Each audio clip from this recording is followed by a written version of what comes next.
I'm Lisa Chamberlain James, Senior Partner at Trilogy Writing and Consulting. In addition to my company management activities, I work on client projects, on their regulatory documents, and on their patient information. My special interest is in writing for patients. The need for clear and understandable scientific information has never been more vital than today.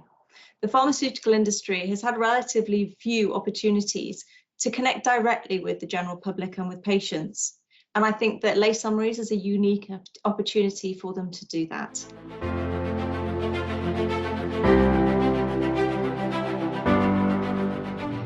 Lay Summaries have caused concern and confusion in the industry since they were first mentioned in the EU regulation in 2014.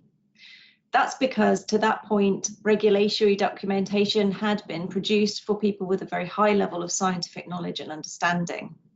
Producing a lay summary, on the other hand, means translating this complex scientific information into a format that people with no scientific knowledge or very little understanding of clinical development can understand.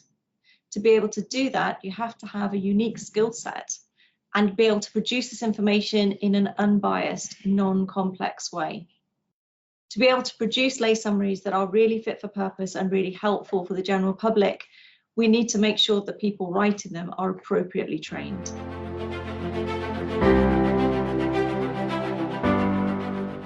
Explaining trial results in particular is very, very challenging for a lay summary, especially considering that in the general population, health numeracy and health literacy levels are particularly low. Technical terms, data tables, and statistical concepts that are all routinely used in clinical development can be very, very difficult to understand and even more difficult to explain to the general public.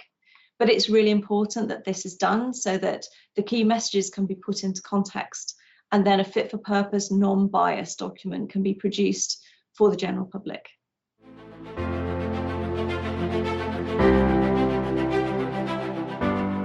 Patients are crucial.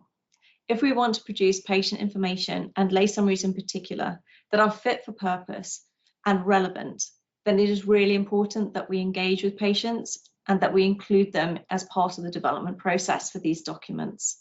To write appropriately for a specific audience, it's really important that we understand that audience, that we really understand what they know, what they need to know, and how to communicate that to them. If we want to communicate effectively with patients, then it's really important that we engage with them, either through user testing or through patient advocacy groups, or any of the other ways of engaging with patients in between. Involving our audience as early as possible can only help us to create a more fit for purpose and relevant document in the end.